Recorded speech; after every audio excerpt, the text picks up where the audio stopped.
Hi, my name's Tim Huntley. I'm the former CEO of Ganymede Software, which was a venture-backed startup in North Carolina. And I'm currently working at the Startup Factory, helping out in the Business Accelerator program. I am Dave Alwyn, owner of Echo Valley Meats in Peoria. Recently just aired on Shark Tank, and in the last 4 months, our site has taken 2.1 million hits. My name is Trevor Owens. I'm the founder of Lean Startup Machine. I'm a former CEO alum as well. Welcome. Let's give the judges a round of applause and show them our appreciation. That's cool. Now, our finalists, before we get started, I'd like to say thank you to our sponsors. With a special thanks to both Ellens and Dun & Bradstreet for their support of the elevator pitch, as well as TCU. First place is $3,500 in cash. Second place is $2,000. Third is $1,500. There'll be 3 honorable mentions for $500 apiece, and there are some other prizes that go along with the package. With no further ado, our first contestant is Natalie Gerardo. She's from Texas State University. Natalie, would you come up? Let's give her a round of applause.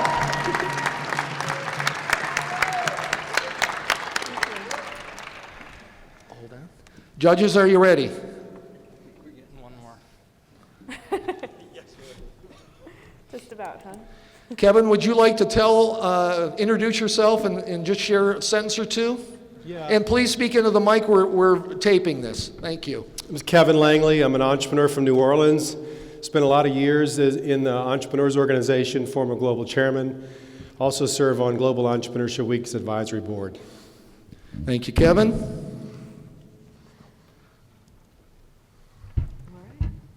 Judges, are you ready? Timer, are you ready? Natalie, the floor is yours. Hello, my name is Natalie. I'm the founder of Besser Education. My business teaches after-school science programs pre-K to 8th grade. I've been teaching for over a decade, and honestly, entrepreneurship is in my blood. My father was an entrepreneur, my grandfather. I've helped start those businesses, so I have experience. Before starting my business, I was the regional manager for the American Robotics Academy. So I literally ran the same business model, except with a different product. My business teaches after-school programs. So we go to the different schools, we bring the product, the teachers, the curriculum, everything, and we teach. And then when we leave, the students are enriched and the schools have an excellent after-school program. My ages, as I said, are pre-K to 8th grade. The reason we're reaching pre-K students is that we can bring a market that hasn't gotten this before. So there is actually no competition in Texas for science markets. Now there are other after-school programs, but they're karate, robotics, different things like that. So they're not in my field. I actually, even with karate and all those programs, am $100 cheaper minimum. Usually I am $200 or $300 cheaper because most of my materials are reusable. I have $24,000 in revenue and 18 months that this business is actually running, and I am looking for the $3,500 so that I can purchase the supplies for my Judson ISD contract of 24 schools, which will be $200,000. Thank you, Natalie. Let's give Natalie a round of applause. Questions from the judges? Are we starting the 2 minutes yet? Not until they ask a question. Questions from the judges? Yes. So, is the model that the parents of the students pay you? It's either grant pay, parent pay, or the school gets 30% or something like that. But no matter what, the pay structure is altered depending on this. However, given that, it is not unscalable. We do customize slightly, but it is an extremely scalable model. So right now I have too much business and I don't have enough teachers or product. I have different school districts asking. Judson ISD is the first one that I'm going to roll out to. However, there are already another 4 ISDs, which are independent school districts, that want my product. Any other questions? Trevor? I don't have a question right now. Do you guys? Other questions? well, if you don't have any questions, I'll just keep talking about myself until you do have a question. Actually, Natalie, if there are no questions, that's the end. There's no more pitching. Okay? Any more further questions? questions from the judges? Come on, give me something. I have a question. How many students have gone through the program to date? 530 students to date. And so those are different individual students. Most of those are return students as well. And the revenue that I've gotten so far for year to date is only teaching 2 classes a week. So that's 13,000 or 14,000, I'm sorry, teaching only 2 classes a week. You had a question, sir? Yeah. What's your big goal and how do you measure your success? My major goal is first, I'm going to take over, well, not take over, I'm going to acquire the 600 elementary and secondary schools in San Antonio, and then I'm going to roll out the program to different cities. Overall, I would like to have this business in 15 years to the point that somebody else could run it for me. 10 to 15 is my model. And then I'm going to continue starting programs like this and become a serial entrepreneur. But this is my introductory business because it has low overhead, 0 overhead pretty much, other than paying teachers. So why are you passionate about this business? Because it builds on the community. Anything that I'm going to do is actually going to be something that enriches the community. And I believe in this. I think it's actually bringing STEM and sciences to children and helping mold the minds of future engineers and interest people, because otherwise, I mean, honestly, kids think that, you know, that science isn't cool, but it is. When you get them involved at a young age, they believe science is cool. And I've been doing this, and it's made a big difference. Thank you. Any other? Thank you very much, Natalie. Next up, we have Nolan Simmons from Loyola Marymount University. Hello. Just gonna leave this here. Yes. I'm Nolan, by the way. Nolan, hi. I know, Trevor. Oops. Nolan, how you doing? Nolan. Are we going to have a moment to score? Yeah. Oh, sorry about that. Nolan and Nolan. Pleased to meet you. Yeah, definitely. Thank you.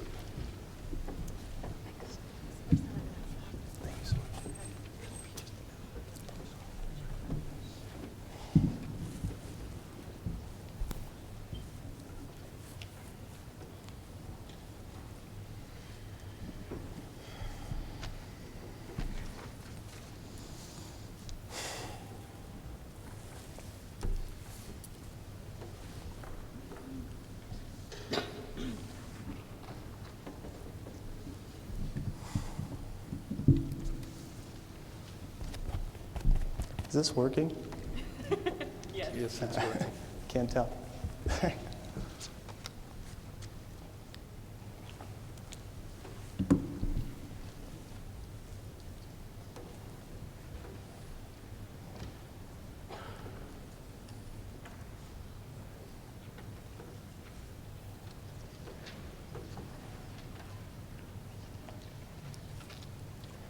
Judges, are we ready? Timer, are we ready? Nolan, the floor is yours. Hello, my name is Nolan Simmons. I'm a student at Loyola Marymount University, and I'm also the founder of Revita Inc., a unique skincare line designed specifically to prevent fading and loss of color in tattoos. Now, tattoos fade for a variety of reasons, including inflammation of the skin, poorly carbonized ink, and sun damage. And in the past, to cure this fading, you'd have to go to a tattoo artist who would painfully touch it up, which is also very costly. But Revita Inc. offers a clinically tested and more comfortable approach to tattoo fading.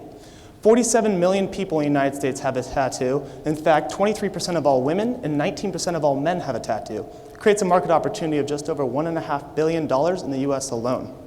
We want to market to this group through social media and the web, as well as tanning salons and tattoo shops, and eventually get into beauty and cosmetic retail such as Sephora, Ulta, and big box stores. Now, my competition in the tattoo skincare industry is only focused on healing tattoos, which is a one-time purchase product to heal your tattoo. Revita Inc. is a repeat purchase business model that's designed to help create the healthiest skin environment possible so your tattoo will resist deterioration and fading, essentially the first beauty product for tattoos. My accomplishments thus far have been featured in New Beauty magazine as well as the Wall Street Journal. I have international sales in the United States, Canada, Australia, New Zealand, and the Philippines, and I have proven case studies that prove our products work. Right now, we're in the process of raising $500,000 over 2 different series to reformulate our products, hire a sales team, and also globally distribute. Remember to revitalize the ink in your tattoos with Revita ink. Thank you, Nolan.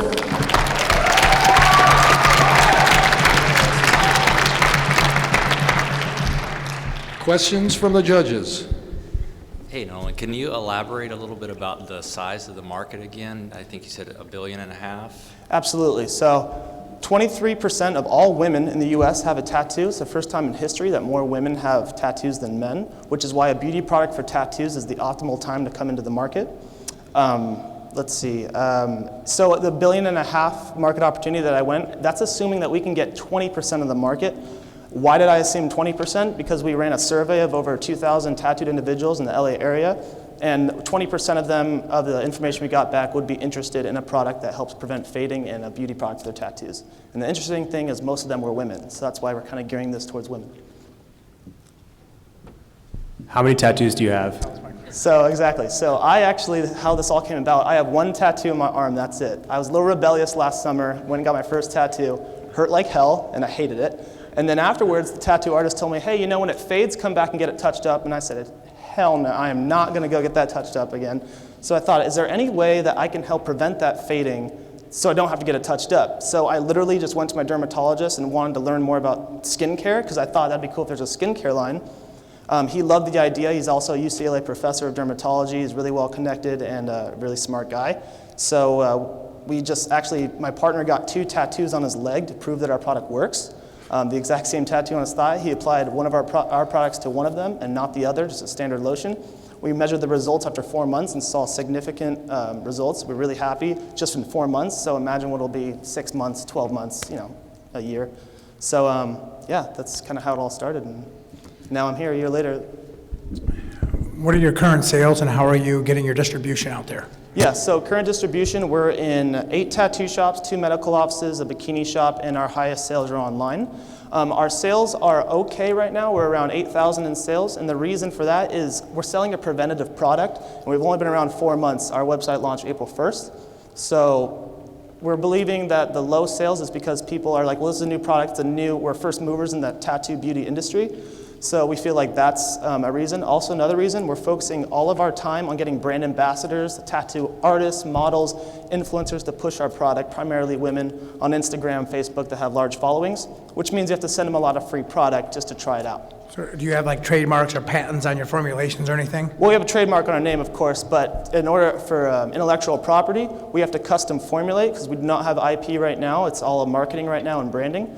And that's the first thing we do if we get funding. We're asking for $500,000. In Series A, we're asking $150,000 to build a sales team in Miami, Las Vegas, and LA, tattoo capitals of the world, and also to custom formulate our products so we can drive down costs and get that IP, which is 2 strong factors. And the second round of funding will be to globally distribute. So it's actually nice we've had international sales. It's all just from online branding and word of mouth. How are you getting it manufactured? Manufacturing, right now we have a pharmaceutical company in New Jersey who makes it for us, packages it, and sends it over. That's part of the reformulation process. We've gotten 2 different quotes from 2 different manufacturers, and we're also considering going overseas. But because this is a high-end beauty product, we want to stay local because we just believe that it'd be nice to have it in our own backyard, a manufacturer we can go to as opposed to bringing it in from an outside source overseas. Any other questions? Yes. Are there any compliance issues? I'm sorry, compliance issues? Yeah, like FDA? Oh, so all of our products are already FDA approved through the pharmaceutical company. We actually, is the reason it's very nice for me starting this company is I haven't had to have anything FDA approved. It was already, all the ingredients are already FDA approved. If we did custom formulate, bringing in new ingredients, we might have to go through FDA approval, which is a couple-year process. We're looking at another $100,000 to $200,000 cost. But right now, it's all marketing, and our products work, applying anti-aging properties to tattoos, and it's been great so far. Thank you, Nolan. Let's give Nolan a round of applause. Thank you very much. Give our judges a moment to score.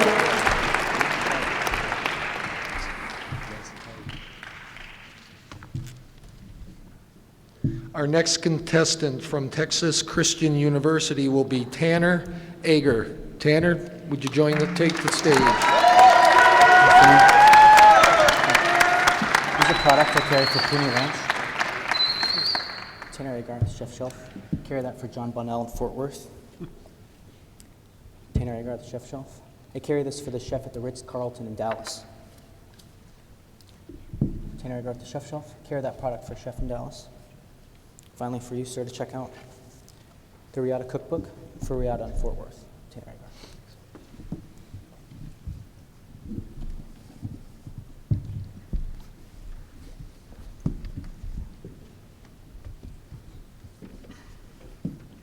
Anytime. Thank you, sir. Judges, are you ready? Timer, are you ready? Tanner, the floor is yours. Thank you. Annually, we spend $7 billion on specialty food through the internet alone. It's a great industry, but only big-name chefs are involved. Small chefs can't enter the market because high barriers to entry. Talent is lost. Customers left wanting. With 10% in annual industry growth, it's time to break that glass ceiling. I'm Tanner Ager, CEO of the Chef Shelf, and I'm seeking $15,000 to license chefs in the retail market. With that money, I can license chefs to produce goods in their own kitchens. We do proof of concept, and then I go large-scale manufacturing on their behalf. We sell the products to their restaurants and my website, which is live at thechefshelf.com. By December, through goods and restaurant gift cards, we'll hit $50,000 in sales for a 10% profit. Our site is about more, though. As former fine dining chefs, we're committed to promoting our partners. Each partner receives a page to help build their identity, and we're creating a community with videos and recipes to allow our partners to connect to their local heroes like never before and connect to their customers like never before. We promise to never take a dime from a chef that we didn't earn for a chef. That promise and our passion is the reason we have exclusive agreements with top DFW chefs, agreements which protect us from indirect competition like Harry and David.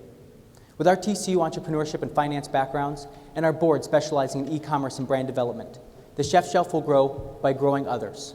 So join with us and help get food from the chef's kitchen and into yours. Thank you. Thank you, Tanner.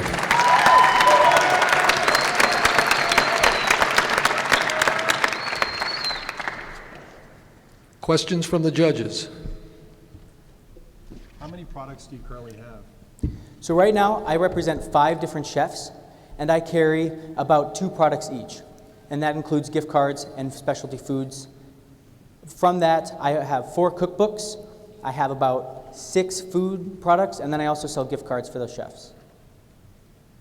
So what's the long-term vision? Well, the long-term vision is to keep developing the chefs that I've already got, and then it's to keep going to capture DFW, and then obviously to keep going nationally. Our site is structured so that when we start going nationally, if you log on from Chicago, you see Chicago chefs, you see Chicago blogs, and that has a very local feel, even though it's at the national level. Are you a chef yourself? Yes, sir. I started when I was 15. I worked here in Chicago at a deep dish pizza place, and since then I've worked for the #1 chef in Canada. I worked for a Michelin-starred chef in Spain, and then I've also worked at DFW. What's the biggest concern you hear from the chefs? The biggest concern from the chefs is that the products won't taste the same. And that's a very valid argument. I mean, large-scale manufacturing can change it. But I really leave it up to the chef's discretion. It's their brand, it's their product. And if they're not happy, we don't keep going forward. But many of them are able to get something that becomes very, very close, and they're very happy with it because they realize what it can do for their brand in terms of marketing. It's so hard to market just one brand. How do you plan on marketing so many brands and get traction? That's an excellent question. The key point of this website is that I don't really have to market their brands that much. They market their brands. Because I've got these agreements, there's 2 places you can buy that John Bonnell spice rub, and it's from John and it's from me, and that's it. And so if you go in to a restaurant, they say, oh, visit our online store at thechefshelf.com/John Bonnell. And he's telling his customers, he's telling people in his email newsletters where to get his products. So they're driven to the site. That leaves me to do marketing for chef-related products and things like that. Further questions for Tanner? Let's give Tanner a round of applause. Thank you, gentlemen. Thank you, Tanner. Give our judges a moment to score and invite Alex Hutchinson from Southern Illinois University, Carbondale, to come up and join us on the stage. Judges, are we ready? Timer, are we ready? Alex, the floor is yours. Can you imagine being stripped of your favorite foods at any point in your life due to an allergy or an autoimmune diagnosis? Now imagine it's your first year in college and you feel insecure about your safety in the dining halls due to cross-contamination. My name is Alex Hutchinson. I'm a diagnosed celiac since 1996, successful entrepreneur, and creator of Gluten-Free Foodie, a new smartphone app that makes cooking gluten-free easy. This patent-pending app is designed to convert and prepare your favorite recipes into gluten-free. Simply plug in the recipe and it will substitute the ingredients with step-by-step instructions to create a delicious gluten-free dish. This app has universal appeal. We provide expertise and knowledge in safe cooking in a way that removes doubt from home-cooked food preparation when dealing with celiacs. Now, our sources confirm that 3 million Americans are affected by celiac, 97% of which are undiagnosed, meaning that the market will increase tremendously due to future diagnosis. Same sources can project a 60% diagnosis rate by 2019, with the sale of these gluten-free foods to reach $5 billion by 2015 due to public awareness. Our target market are people with wheat allergies, gluten sensitivity, and other autoimmune deficiencies that are all related.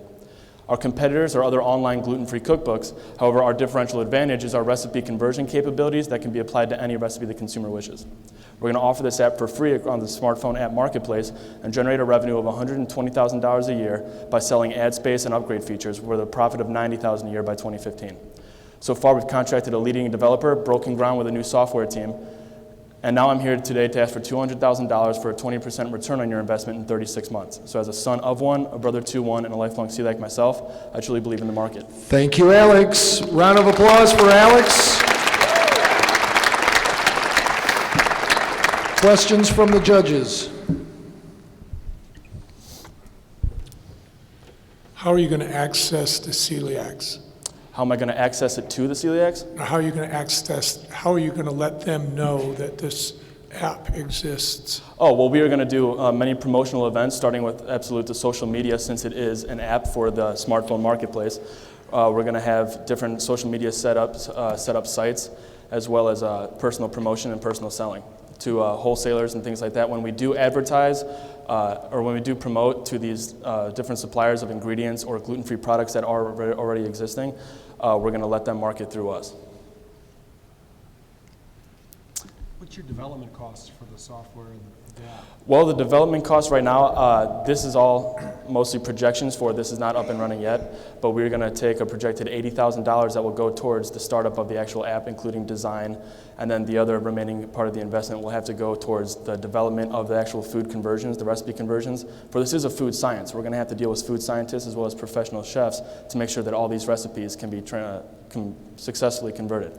Because the biggest thing about this is that it has complete universal appeal. I'm here talking about how I am a celiac because that's my passion, most of my family is, but this appeals to people, like I said, with just wheat allergies or other sensitivities, but it also can completely revolutionize the way home entertainment can be served for cooking. The way that if you invited me over for dinner, you would need this app to know how to cook gluten-free just for me to be there, and other things like that. Other questions?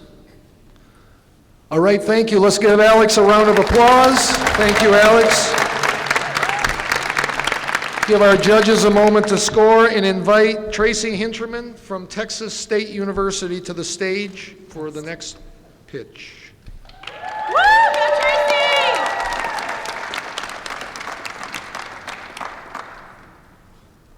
Judges, are we ready? Timer, are we ready? Tracy, the floor is yours. Hi, I'm Tracy Hindman, CEO of Ager Designs. I've been a general contractor for 25 years, and during that time, I've watched professional painters struggle to tape off a ceiling fan before painting the room. They use tape and plastic, and it takes them 20 minutes to do this. Then it only takes them 5 minutes to spray the ceiling and 1 second to hit the fan. Being in those shoes many times, I've invented Got That Fan Covered. Got That Fan Covered is a reusable ceiling fan bag that goes on in 2 minutes, will fit most hanging light fixtures, and completely protect the ceiling fan from paint overspray, splatters, and debris. You simply hook the middle around the pole, put it over one blade, spin it, and the hook and loop tape will hold it shut. It also comes with a piece of fabric to cover the chain or the drop pole. Most American households have 6 hanging light fixtures. My product will retail for $16 nicely. I can manufacture it for $2 to $3 in China and $5 in the United States. Last year, the paint supply industry did $13 billion in just accessories alone. This is a niche market. There is no competition. There is only substitution of tape and plastic, and I have a patent pending with allowed claims on it, which I'm very excited about. So what I'm asking for is one, to win the contest so I can pay my attorney, the patent attorney, the $3,500 to finish the patent this year. And the second is, our plan is to go to the International Home Builders Trade Show and the National Hardware Trade Show, which is this spring in Las Vegas, to show our product. Currently, I am in manufacturing, have patent pending. We're moving forward on that and have the distribution set up. Thank you, Tracy. Let's give Tracy a round of applause. Questions for Tracy? What are your current sales right now? I do not have any.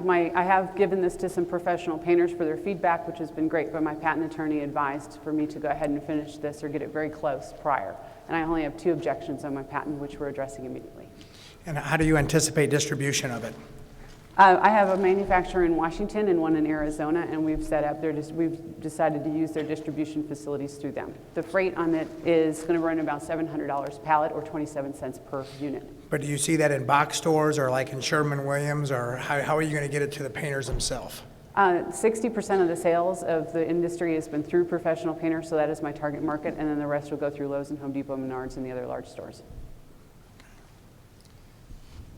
Do you think you have an opportunity to charge more than $16 a unit? Yes, it's very difficult to tell on this. Currently, the zip overalls, which is probably the closest thing there is, besides garbage bags, which is what painters are using, can be manufactured for less than $2, and they do leak and they rip in a couple of weeks, actually a couple of uses. This is made out of a high-density polypropylene with the polyethylene coating, and it won't rip, and it can be used for about 2 or 3 jobs or more, and most painters are going to want 2 to 3.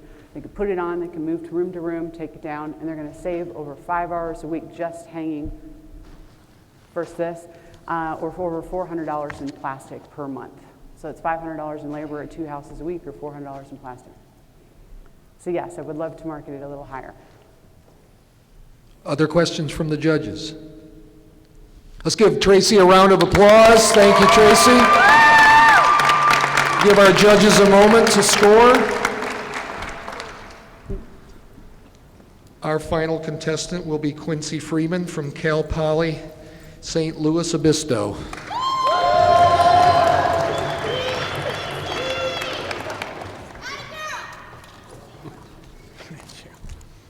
Judges, are we ready?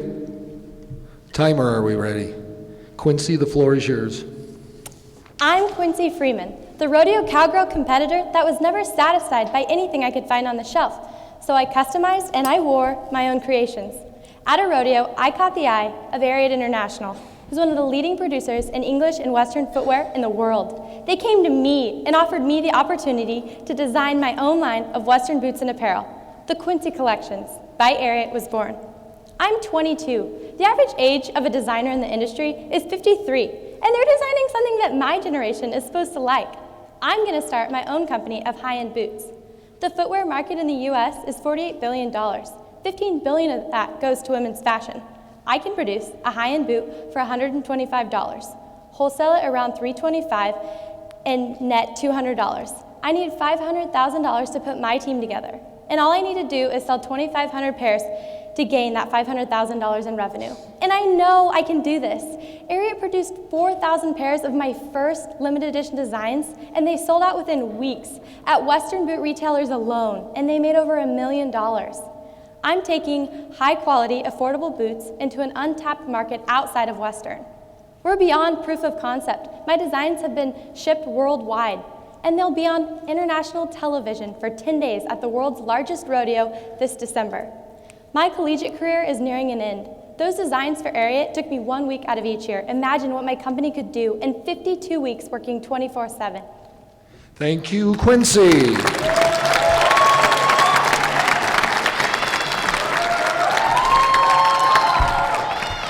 Questions from the judges? Are these boots being worn internationally or just in the U.S.? So they're being worn internationally as well. Any particular countries that are? I know that they're in Europe and Canada. You said $125 cost to you today. Yes. What do you think you can get that to as you scale the business? Is there an opportunity to reduce that cost over time with scale? You know, that's something that right now I have contacts down. I have one manufacturer contact, but like I said, I need that money so that I can hire my team and hire a strategic business partner. So that's something that we have to figure out. Do you have an exclusive with just them, or do you seek other manufacturers also? No, I'm seeking other manufacturers as well right now. Any other questions from the judges? Let's give Quincy a round of applause. Thank you very much, Quincy. That concludes the final round, ladies and gentlemen. We will be announcing the winners at the closing session shortly. We'd like to ask you to clear the room so our judges can do their job. Let's give a final round of applause for our sponsors, our judges, and our pitchers. Thank you very much, and we'll see you shortly. I'd like to start with our People's Choice Award. That's where you vote. And we had a very close, it came right down to the wire, just 18 votes. With a total of 370 votes, the People's Choice Award will receive $500. And it's Nick Hakeem, Music Vault, Quinnipiac University. Is Nick in the room? Nick, come on up. Congratulations.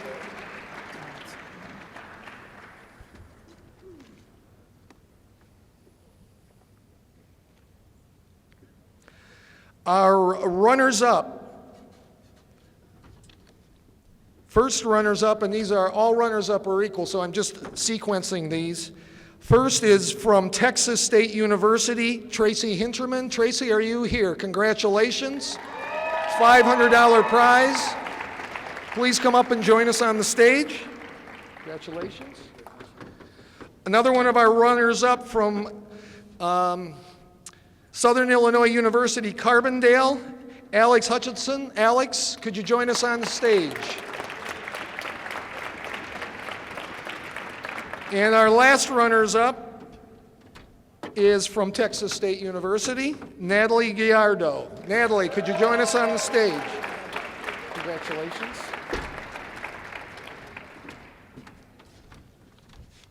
Our third place winner, $1,500 in cash prize money from Texas Christian University is Tanner Ager. Tanner, congratulations.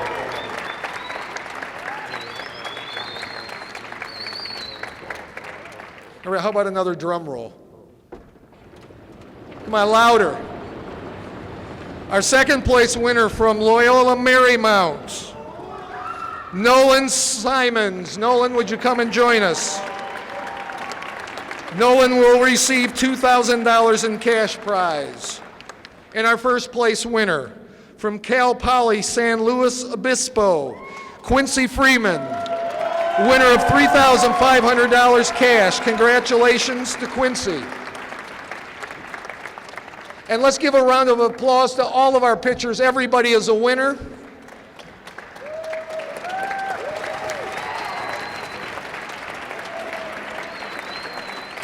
And we look forward to next year's pitch competition, and congratulations to everyone.